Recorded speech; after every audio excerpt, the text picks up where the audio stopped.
नमस्कार, स्वागत है आप सभी का। मैं हूं हिमांशु और आप देख रहे हैं हलचल इंडिया। बेबाक खबर तेज असर। आइए नजर डालते हैं आज की खबरों पर।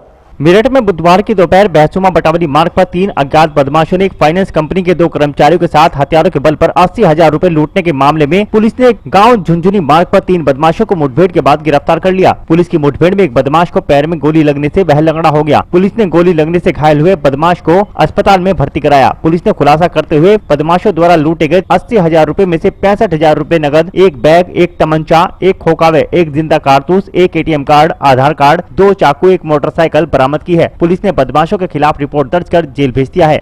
इसमें एक अभी जो है उसमें घायल हुआ, बाकी 2 अभी तो गिरफ्तार कर लिया गया है। तो लूट की जो है 70% बरामदगी पैसों की और जो बैग और उसमें ATM कार्ड वगैरह थी उनकी 70% बरामदगी की गई है। तो अच्छा कार्य पुलिस द्वारा किया गया है इसके लिए, और हमारे इसी साथ लूट भी वर्कआउट किए हैं। सर, किस किस्म के अपराधी थे? अभी तक तो उनके ऊपर जो है ये पहला मुकदमा जो है ये लूट का ही पंजीकृत हुआ था, और अन्य भी जो है मुकदमे जो कल मुठभेड़ हुई है उस संबंध में पंजीकृत किए गए हैं। इसी पे अन्य भी कार्रवाई की जाएगी।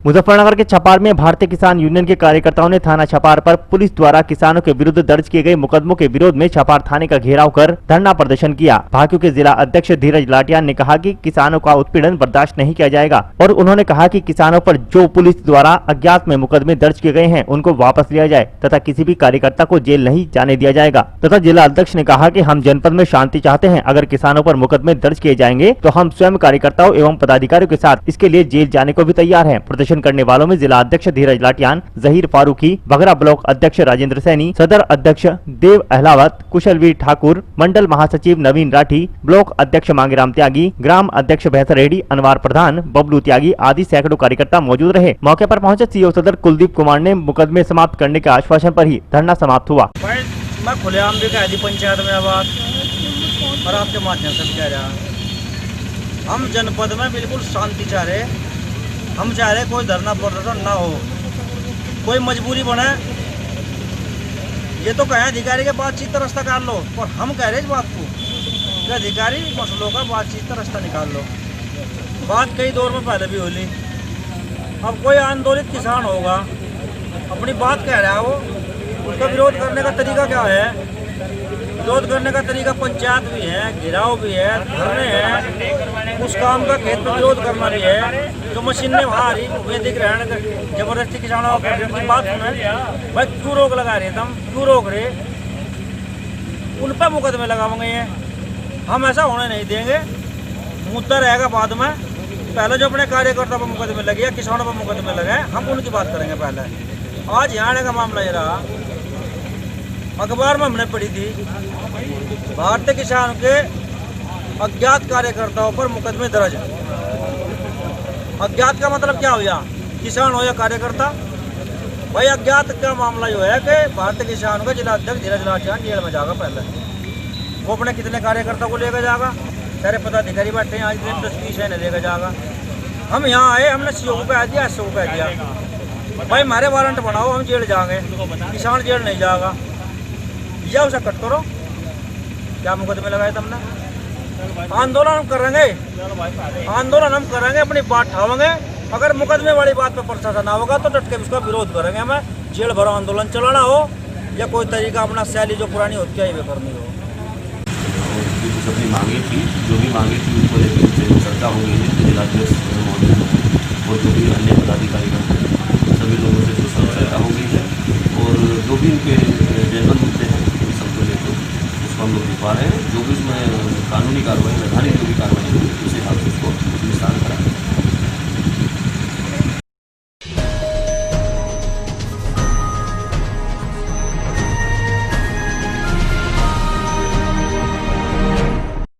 मुजफ्फरनगर जनपद के थाना चरथावल में भारतीय किसान यूनियन के कार्यकर्ताओं ने जिला अध्यक्ष धीरज लाटियान के नेतृत्व में धरना प्रदर्शन करते हुए CSC चरथावल के डॉक्टरों के विरुद्ध सख्त कार्रवाई की मांग की। दरअसल मामला मुजफ्फरनगर जनपद के चरथावल कस्बे का है, जहां चरथावल CSC में गांव कुटेसरा के ग्राम अध्यक्ष के नवजात बच्चे की मौत पर लापरवाही का आरोप लगाते हुए कई दिन पूर्व भाकियू कार्यकर्ताओं ने डॉक्टर पर कार्रवाई की मांग को लेकर सीएससी पर धरना प्रदर्शन किया था। कई दिन बीत जाने के बाद भी कोई कार्रवाई न होने पर थाना चरथावल में जिला अध्यक्ष धीरज लाटियान, युवा जिला अध्यक्ष सत्येंद्र पुंडी, तहसील अध्यक्ष विकास शर्मा, ब्लॉक अध्यक्ष कुशलवीर, नगर अध्यक्ष अभिषेक बंसल आदि भाकियू नेताओं व पदाधिकारियों ने डॉक्टरों पर कार्रवाई की मांग को लेकर धरना प्रदर्शन किया। एसएसआई प्रमोद गिरी द्वारा जांच के बाद डॉक्टर के खिलाफ कार्रवाई का आश्वासन देकर धरना समाप्त कराया गया। वहीं भाकियू जिला अध्यक्ष धीरज लाटियान ने 2 सितंबर को पानीपत खटीमा मार्ग पर होने वाले आंदोलन में पहुंचने की सभी से अपील की।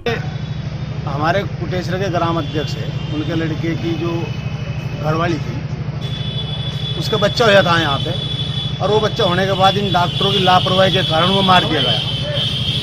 वहाँ लोगों को धरना दिया गया था सरकारी अस्पताल में भी कि इन डॉक्टरों के खिलाफ कानूनी कार्रवाई हो, लेकिन कार्रवाई कुछ हुई नहीं। आज उसी चीज़ को लेकर जिला अध्यक्ष यहाँ आए हुए थे, उनके नेतृत्व में धरना प्रदर्शन हुआ और हमारी मांग है कि जो भी डॉक्टर इस प्रकरण में शामिल है उनके खिलाफ 302 का मुकदमा कायम हो और उन्हें तुरंत जेल भेजा जाए, क्योंकि किसी के परिवार का बच्चा गया है, आने वाले भविष्य में उनके परिवार का एक चिराग बुझा है। और ये डॉक्टर लोग पैसे के चक्कर में लापरवाही बरत रहे, सिर्फ लापरवाही के सिवाय उन्होंने और कुछ नहीं किया।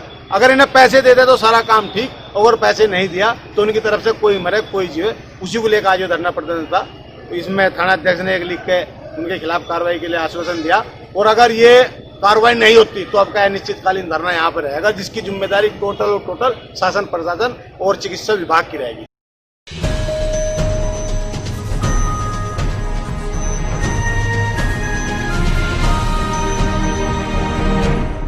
मुजफ्फरनगर के रामराज क्षेत्र के गांव सियाली में पूर्व माध्यमिक विद्यालय के निर्माण पर लाखों रुपए खर्च करने के बाद भी स्कूल का हाल बेहाल है। इस समस्या को लेकर ग्राम प्रधान ने कई बार जिला अधिकारी को पत्र भेजकर स्कूल के भवन के निर्माण की गुहार लगाई है। रामराज थाना क्षेत्र के गांव सियाली के प्रधान नारायण सिंह ने बताया कि गांव में स्थित पूर्व माध्यमिक विद्यालय की हालत बेहद जर्जर हो चुकी है। कोरोना काल के चलते विद्यालय में साफ सफाई न होने के कारण लंबी घास व अनावश्यक पौधे उगाए हैं। स्कूल के शिक्षक व शिक्षिकाएं नाम मात्र के लिए स्कूल आते हैं और साफ सफाई पर कोई ध्यान नहीं देते, जिस कारण विद्यालय की पुरानी इमारत कभी भी धराशायी हो सकती है। खासतौर पर वर्षा ऋतु के दौरान जर्जर व्यवस्था में विद्यालय में बैठना खतरे से खाली नहीं है। यह स्कूल भवन देखभाल के अभाव में जर्जर हो चुका है। मीरापुर मंडल के भाजपा महामंत्री रकम सिंह ने बताया कि 2 वर्ष पूर्व गांव के प्राइमरी विद्यालय में जूनियर विद्यालय के छात्र शिफ्ट कर दिए गए थे और मुख्यमंत्री योगी आदित्यनाथ के दौरे से पूर्व यह विद्यालय प्रशासन द्वारा जर्जर घोषित कर दिया गया था। इसके बाद उच्च अधिकारियों से कई बार वहाँ के शिक्षकों ने मरम्मत की मांग की, पर कोई सुनवाई नहीं हुई। स्कूल के शिक्षकों का कहना है कि पूर्व माध्यमिक विद्यालय की सालों से कोई मरम्मत नहीं हुई है। इस कारण विद्यालय की बिल्डिंग धीरे धीरे खंडहर में तब्दील होती जा रही है। अपने अनावश्यक वाहन स्कूल में खड़े कर देते हैं। ग्राम प्रधान नारायण सिंह ने जिलाधिकारी से मांग किया है कि विद्यालय की जर्जर हालत को देखते हुए तथा आने वाले समय में विद्यालय खुलने के निर्देशों के कारण भवन का तुरंत निर्माण कराया जाए, ताकि बच्चे व शिक्षक सुरक्षित रहकर अपना शिक्षण कार्य कर सकें।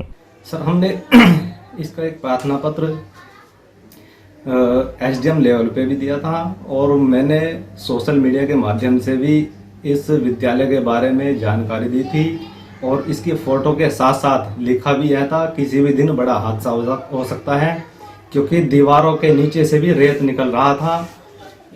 उसमें थर्ड क्वालिटी का माल लगा हुआ था और जब से गंगा यात्रा के दौरान माननीय मुख्यमंत्री जी का दौरा था तब से यह विद्यालय शासन की नॉलेज में है और जल्द ही इसमें प्रस्ताव भेजा गया है कि जल्दी से जल्दी इसको नीलाम करवा के नए विद्यालय का यानी जीर्णोद्धार हो सके। सर, कौन से सन में बनाता है? सर, 2007-8 के लगभग बना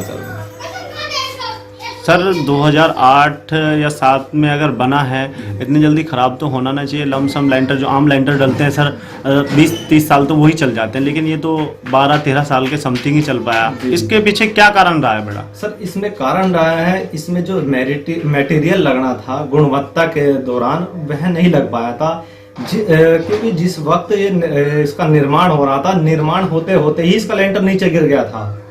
तो हो सकता है जो ठेकेदार थे उसमें उन्होंने पुनः क्यों दोबारा डाला, उसकी कमी को पूरा करने के लिए आनन फानन में इस विद्यालय को बनाया। ग्राम प्रधान का क्या कहना है सर इस मामले में? सर, ग्राम प्रधान का ये कहना है कि बच्चों को सुरक्षित रखने के लिए फिर विद्यालय को बीएस से द्वारा माननीय मतलब कि ग्राम प्रधान ने भी लिखा हुआ है और बताया गया, अवगत कराया उच्च अधिकारियों को कि यह हमारा विद्यालय जर्जर हो चुका, किसी भी दिन बड़ा हादसा हो सकता है। तो तुरंत बीएसए ने संज्ञान में लेते हुए इस विद्यालय को जो प्राथमिक विद्यालय उसे कंपोजिट विद्यालय कर दिया गया, ताकि दोनों पूर्व माध्यमिक के बच्चे और प्राथमिक विद्यालय के बच्चे एक साथ संयुक्त रूप से पढ़ सके। जी, तो अधिकारी सुन नहीं रहे हैं बिल्कुल, आपका मतलब मानना है? फिलहाल जैसा मेरे सूत्रों के अनुसार सुनने में आया कि सर जिले से हम अनुरोध करते हैं कि इस विद्यालय का जल्दी से जल्दी पुनः निर्माण हो, जिससे बड़ा हादसा होने से बच सके। क्योंकि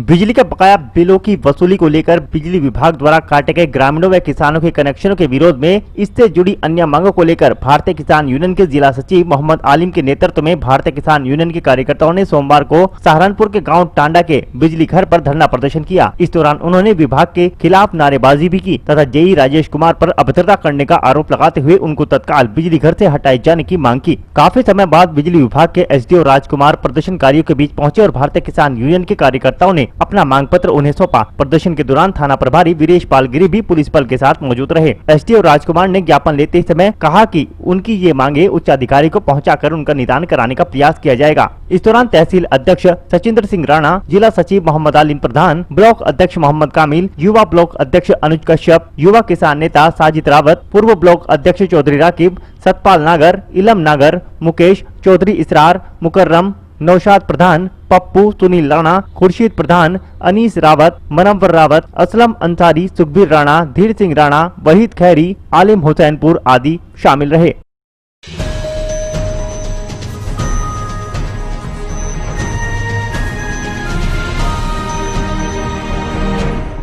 जनपद मुजफ्फरनगर में खेल विभाग से जुड़े कोच जिला अधिकारी कार्यालय पर पहुंचे, जहां उन्होंने अपनी विभिन्न मांगों को लेकर एक ज्ञापन जिला प्रशासन को सौंपा। इस दौरान उन्होंने बताया कि लॉकडाउन के दौरान सभी कार्यों पर प्रतिबंध लगा दिए गए थे, जहां अप्रैल में कोच के रिन्यूअल भी होने थे, लेकिन वह नहीं हो पाए और अब उनके सामने आर्थिक संकट की स्थिति पैदा हो गई है और साथ ही खिलाड़ियों की प्रैक्टिस भी नहीं हो पा रही, जिसके चलते दिक्कतों का सामना भी करना पड़ रहा है। उन्होंने मांग की है कि उन्हें रिन्यूअल और खिलाड़ियों के लिए भी सुविधाएं दी जाएं। खेल की गतिविधियां बिल्कुल बंद हैं। 25 तारीख में उत्तर प्रदेश के सभी जितने स्टेडियम में अंशकालिक कोच हैं, 25 मार्च में लॉकडाउन के दौरान उन सभी को हटा दिया गया, जबकि गाइडलाइन के अनुसार किसी भी सरकारी अर्ध सरकारी कर्मचारी को नहीं हटाना था और हम लोगों का रिन्यूअल भी 1 अप्रैल से होना था, लेकिन ना रिन्यूअल किया गया और 25 मार्च को लॉकडाउन के दौरान सभी कोचों को उत्तर प्रदेश के हटा दिया गया। अब जितने कोच हैं वो रोजी रोटी के लिए परेशान हैं और जो खिलाड़ी हैं वो अपनी प्रैक्टिस के लिए परेशान हैं। बड़ी दुख की बात है कि शराब की दुकानें खुली हुई हैं और स्टेडियम बंद है। तो जैसा आपने ज्ञापन दिया सिटी मजिस्ट्रेट को, किस तरह की मांग करते हैं? इसमें हमारी मांग है कि अप्रैल से और अभी तक जो गाइडलाइन के अनुसार प्रधानमंत्री जी ने भी कहा था कि किसी को हम नहीं हटाएंगे और लॉकडाउन के अनुसार दौरान हम सभी को उनकी नौकरी देंगे, तो हमारी मांग है कि अप्रैल से और अभी तक जो हमारा मानदेय है वो दिया जाए और हमें रिन्यूअल किया जाए, स्टेडियम की गतिविधियां पुनः अच्छी तरह से शुरू हों।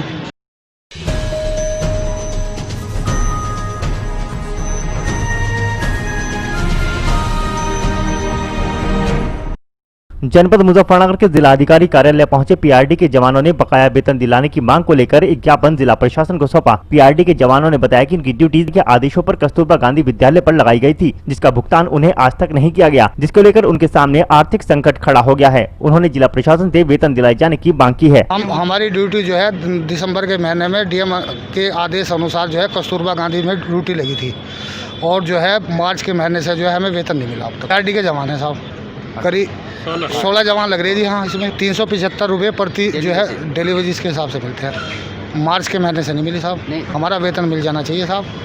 बेसिक शिक्षा अधिकारी से मिले जी, वे कह रहे हैं उनको आज मिलेगी, कल मिलेगी, आज मिलेगी, कल मिलेगी, ये हो रहा है। अपनी तनख्वाह डाल ली, अपनी तनख्वाह डाल लीजिए।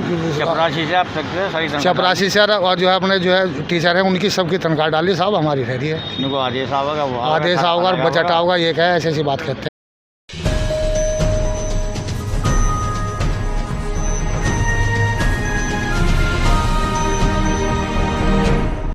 जनपद मुजफ्फरनगर के कलेक्ट्रेट परिसर में पहुंचे रालोद के पदाधिकारी और कार्यकर्ताओं ने धरना प्रदर्शन किया, जहां उन्होंने भूमि अधिग्रहण मामलों में किसानों को समान मुआवजा दिलाए जाने की मांग को लेकर ज्ञापन जिला प्रशासन को सौंपा। इस दौरान उन्होंने कहा कि जयंत चौधरी द्वारा एक बिल पास कराया गया था, जिसमें उन्होंने किसानों को उनकी भूमि का मुआवजा समान रूप से दी जाने का प्रस्ताव पास किया था, लेकिन आज तक भी किसानों को अलग अलग मुआवजा दिया जा रहा है। आज राष्ट्रीय लोकदल के कार्यकर्ता और पदाधिकारीगण जनपद की जो समस्याएं हैं मुजफ्फरनगर की, एक बहुत बड़ी समस्या जो है यहाँ जनपद मुजफ्फरनगर के अंदर इन अधिकारियों ने जो उत्पन्न कर दी है कि इधर से जो है ये सड़क का भूमि अधिग्रहण सरकार ने किया और 2013 में हमारे युवा नेता माननीय जयंत चौधरी जी ने एक प्राइवेट बिल भूमि अधिग्रहण का संसद में लाए थे और वो पास हुआ था कि समान मुआवजा सबको और किसान की सहमति, ये चीज़ें हैं, लेकिन सरकार ना किसान की सहमति ले रही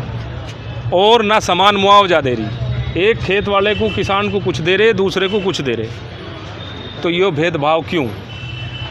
दूसरा, जनपद में गन्ने की किसान की जो गन्ने के बकाये की जो ब्याज सहित हम मांग करते हैं कि तत्काल किसान को गन्ने का जो बकाया है उसको ब्याज सहित भुगतान दें। दूसरा, कई महीने से हम कई बार अधिकारियों को कह चुके हैं, लॉकडाउन में कॉलेज स्कूल बंद रहे, जब बंद रहे तो फिर फीस का क्या औचित्य बैठा है। यहाँ अधिकारियों को कितना ही कह लिया, लेकिन कान पर को ढाल दें, ना कोई इनका जो है कॉलेज वालों को बुला के इनसे बात करा, ना विद्यालय निरीक्षक से इन दोनों कोई बात की। लेकिन हमारी ये मांग है कि जब 3 महीने स्कूल बंद रहे तो फिर फीस काहे की, 3 महीने की फीस माफ़ होनी चाहिए। दूसरा, यहाँ मैं बिल्कुल स्पष्ट कहना चाहता हूँ, चलो अधिकारियों ने ऐसा माहौल इस मुजफ्फरनगर के लिए बना दिया, अरे तुम्हें किसी का चापलूसी करनी करो, मैं स्पष्ट शब्दों में कह रहा, आपको तड़वे चाटने चाटो, लेकिन ईमान तो होगा है जी, आत्मा तो होंगी तुम्हारे। अरे थोड़ा बहुत गलत कर रहे करो जाओ, लेकिन बिल्कुल निरम निरी जो है सत्ता वालों के केस है, बिल्कुल इसको पकड़ना उसको छोड़ना। अभी हड़ौली का मामला, हड़ौली के लोग बैठे हुए, उनका जो है बच्चे का मर्डर हो गया, सत्ता में जो लोग बैठे हुए जो उनको सपोर्ट कर रहे, मुलजिम पकड़े नहीं जा रहे, खुले घूम रहे, और ऊपर से उनके जो बगैर विश्वास में लिए उनकी जांच बदल दी।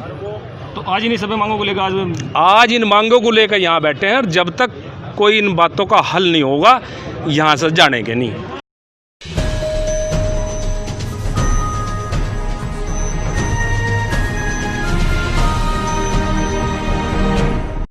जनपद मुजफ्फरनगर के प्रकाश चौक पर नगर के अधिवक्ताओं ने पाकिस्तान का पुतला फूंकते हुए सरकार से पाकिस्तान के विरुद्ध कड़ी कार्रवाई किए जाने की मांग की, जहां अधिवक्ताओं ने पाकिस्तान की कायराना हरकत में शहीद हुए मुजफ्फरनगर के 3 जवानों की शहादत का बदला लेने और जरूरत पड़ने पर खुद सीमा पर जाने की बात कही। अधिवक्ता समाज ने कहा कि यदि सरकार आदेश दे तो सभी अधिवक्ता सीमा पर जाकर पाकिस्तान और भारत विरोधी ताकतों को मुंहतोड़ जवाब देंगे। हमने हमारे 3 जो मुजफ्फरनगर के सपूत जिन्होंने सीनों पे गोली खा के आतंकवादी गतिविधियों के द्वारा जो उनकी शहादत हुई है, उसके विरोध स्वरूप हमने आज पाकिस्तान का झंडा जलाया है और पाकिस्तान के खिलाफ नारेबाजी की है। हम चाहते हैं इस छोटे से शहर से पाकिस्तान तक और हमारी सरकार तक ये आवाज पहुंच जाए कि अधिवक्ता समाज हमेशा जंग पे जाने के लिए भी तैयार है, लड़ने के लिए भी तैयार है। आज ये प्रतीत हो रहा है कि पाकिस्तान को मुंहतोड़ जवाब दे और आमने सामने की जंग करके हम लोग अपने जय हिंद की सेना के साथ बैठकर लाहौर में बिरयानी खाएंगे इंशाल्लाह। कोई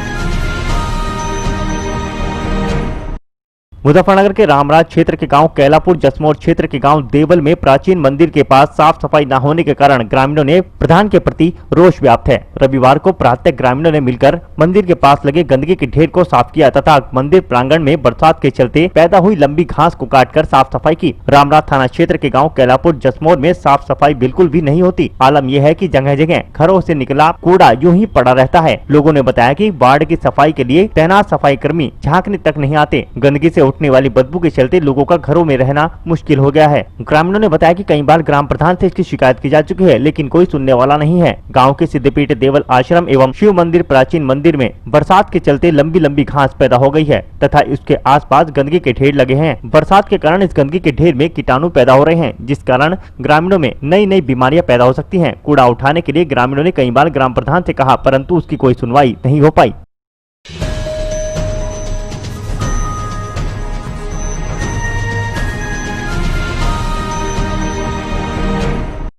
मुजफ्फरनगर के रामराज क्षेत्र के गांव कैलापुर जसमोर क्षेत्र के गांव देवल में प्राचीन मंदिर के पास साफ सफाई न होने के कारण ग्रामीणों ने प्रधान के प्रति रोष व्याप्त है। रविवार को प्रातः ग्रामीणों ने मिलकर मंदिर के पास लगे गंदगी के ढेर को साफ किया तथा मंदिर प्रांगण में बरसात के चलते पैदा हुई लंबी घास को काटकर साफ सफाई की। रामराज थाना क्षेत्र के गाँव कैलापुर जसमोर में साफ सफाई बिल्कुल भी नहीं होती। आलम यह है कि जगह जगह घरों से निकला कूड़ा यूं ही पड़ा रहता है। लोगों ने बताया कि वार्ड की सफाई के लिए तैनात सफाई कर्मी झांकने तक नहीं आते। गंदगी से उठने वाली बदबू के चलते लोगों का घरों में रहना मुश्किल हो गया है। ग्रामीणों ने बताया कि कई बार ग्राम प्रधान से इसकी शिकायत की जा चुकी है, लेकिन कोई सुनने वाला नहीं है। गांव के सिद्धपीठ देवल आश्रम एवं शिव मंदिर प्राचीन मंदिर में बरसात के चलते लंबी लंबी घास पैदा हो गई है तथा इसके आसपास गंदगी के ढेर लगे हैं। बरसात के कारण इस गंदगी के ढेर में कीटाणु पैदा हो रहे हैं, जिस कारण ग्रामीणों में नई नई बीमारियां पैदा हो सकती हैं। कूड़ा उठाने के लिए ग्रामीणों ने कई बार ग्राम प्रधान से कहा, परंतु उसकी कोई सुनवाई नहीं हो पाई।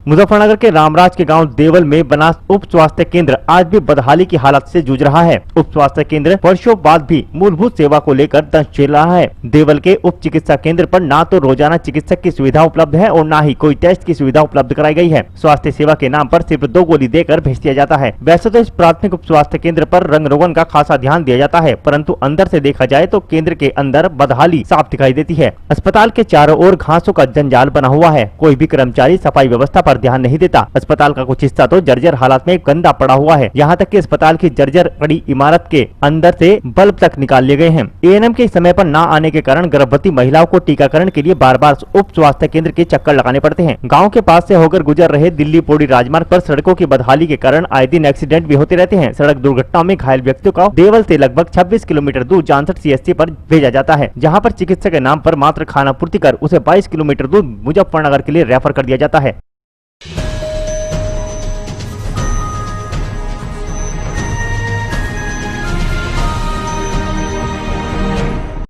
अमरोहा के हसनपुर की रहरा चौकी प्रभारी ने ओवरलोड डग्गामार बस का चालान किया, जिससे हड़कंप मच गया। आपको बता दें कि सरकार की राजस्व की चोरी कर कच्चा माल लाने वाली दिल्ली संबल बदायूं डग्गामार बस मेन रोड को छोड़ रहरा के मेन बाजार से निकाली जा रही थी। जहां गश्त कर रहे रहरा चौकी प्रभारी ने बस की छत पर भारी संख्या में सवारियां बैठी देखी तो उन्होंने बस रोक ली, जिसके बाद बस में बैठे यात्रियों ने मास्क नहीं लगाए थे। साथ ही बस में यात्री भूसे की तरह ठूस ठूस कर भरे गए थे, जिसमें जमकर सोशल डिस्टेंसिंग की धज्जियां उड़ाई जा रही थी। और तो और बस की छत पर भी यात्रियों का जमघट लगा हुआ था, जिसको देखकर चौकी इंचार्ज अमित कुमार मान का पारा हाई हो गया और उन्होंने संबंधित धाराओं में डग्गामार बस का चालान कर दिया, जिससे यात्रियों में हड़कंप मच गया।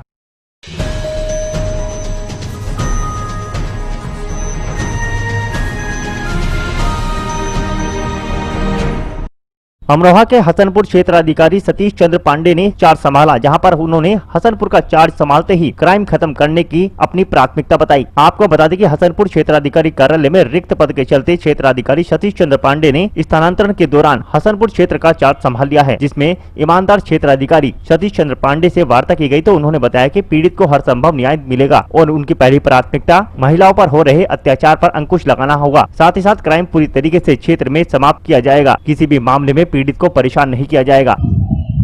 मैंने रविवार को चार्ज दर्ज किया है और मेरी प्रायोरिटीज में महिलाओं के खिलाफ जो भी अपराध होंगे उन पर तुरंत कार्रवाई करना और अपराध पर नियंत्रण करना मेरा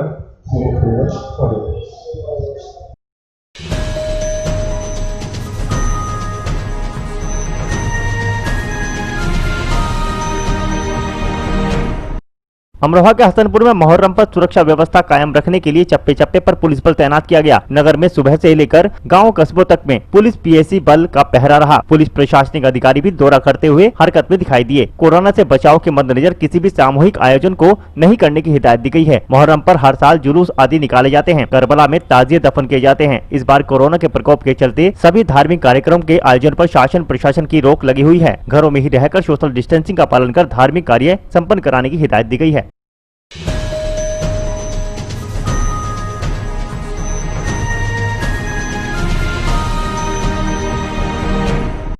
अमरोहा के हसनपुर के कुआडली में आमने सामने दो बाइकों की भिड़ंत में 3 लोग गंभीर रूप से घायल हो गए, जिन्हें प्राथमिक उपचार के लिए भर्ती कराया गया। आपको बता दें कि तहसील क्षेत्र के गांव मोहम्मदपुर निवासी राजेंद्र सिंह पुत्र रामपाल सिंह बाइक पर सवार होकर अपने दोस्त कमल सिंह निवासी गांव फिरोजपुर थाना गजरौला के साथ कमल के मामा के लड़के बलवीर सिंह पुत्र मुंशीलाल निवासी गाँव हियातपुर निवासी की दुकान पर ढवासरी जा रहे थे, जहाँ रास्ते में सैद नगली थाना क्षेत्र के गाँव हुआडाली पियाऊ के नजदीक दो बाइकों की आमने सामने की भिड़ंत हो गयी, जिसमें कमल एवं राजेंद्र सहित एक अज्ञात बाइक सवार गंभीर रूप से घायल हो गया। सूचना पर पहुंची सैदनगरी थाना पुलिस ने तीनों घायलों को नगर के सीएससी केंद्र पर भर्ती कराया, जहां से प्राथमिक उपचार के बाद तीनों घायलों को गंभीर अवस्था के चलते हायर सेंटर के लिए रेफर कर दिया गया। वहीं तीसरे घायल अज्ञात बाइक सवार युवक की हालत को गंभीर बताते हुए रेफर कर दिया गया है।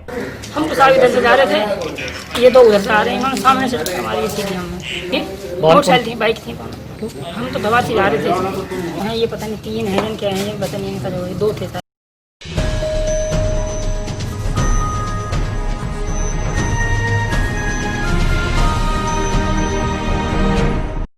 मेरठ के रामराज में अपने मायके आई पीड़िता पत्नी को बेरहमी से पीटकर घसीटते हुए ले जाते युवक को ग्रामीणों ने पकड़कर पुलिस को सौंप दिया। दरअसल मामला जनपद मेरठ के थाना बहसुमा क्षेत्र के गांव सैफपुर फिरोजपुर रामराज का है। आपको बताते चले सैफपुर फिरोजपुर निवासी अलका पुत्री रामकिशोर का विवाह 14 वर्ष पूर्व मोहन पुत्र रहतु निवासी बत्रा कॉलोनी पानीपत के साथ हुआ था। मोहन शराब व भांग के नशे का आदी है। उसकी पत्नी अलका ने बताया कि आए दिन शराब व भांग के नशे में उसका पति मोहन उसके साथ मारपीट करता है। इस तरह से लगभग 14 वर्ष बीत जाने के बाद जब एक दिन वह शराब के नशे में सारी हदें पार कर गया तो मारपीट के साथ साथ उसने उसे जान से मारने की कोशिश की और उसका गला दबाने का प्रयास किया, तो उसने इसका विरोध किया। विरोध करने पर उसने कस्बा रामराज में उसके व उसके भाई के साथ मारपीट की, जहां पर पुलिस को फोन किया गया और पुलिस ने आरोपी को हिरासत में ले लिया। मेरी शादी पानीपत हुई थी, 14 साल शादी को हो गए। यहाँ मेरे पास साथ ऐसे ही मार पिटाई करता है, दारू पी गया। कई बार फैसला करा, मेरे घर वालों ने भेज दिया, अब फिर ऐसे ही करता है। पहले भी इस पे केस डाला था, ये हाथ पैर जोड़ कर बोला कि आप ऐसा नहीं करना, मुझे भेज दो, मेरे साथ आखिरी मौका दे दो। ये मेरे घर वालों ने भेज दिया, मैं चली गई।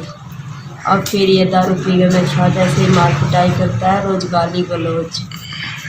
कभी ये कहता है कि तेरे बाप ने कुछ दिया नहीं, कभी कुछ, यही। अब परसों इसने मेरे साथ शराब पी कर खूब मार पिटाई करी, गाली गलौज भी दी, गला भी घोटा मेरा। मैं अपनी जान बचा के वहाँ से भाग आई। ये मेरे पीछे पीछे ही आ लिया। हाँ, मेरे भाइयों ने पूछा कि तूने क्यों मारा, तो उनके साथ भी मार पिटाई करने लगा, मेरे साथ भी, और मुझे उठा कर भागने लगा। मेरे 112 नंबर पे फिर हमने कॉल करी, वहाँ से पुलिस आई और वो उसको उठा के लेके गई यहाँ से। अब पुलिस वालों ने यही आश्वासन दिया है कि हम कार्रवाई करेंगे।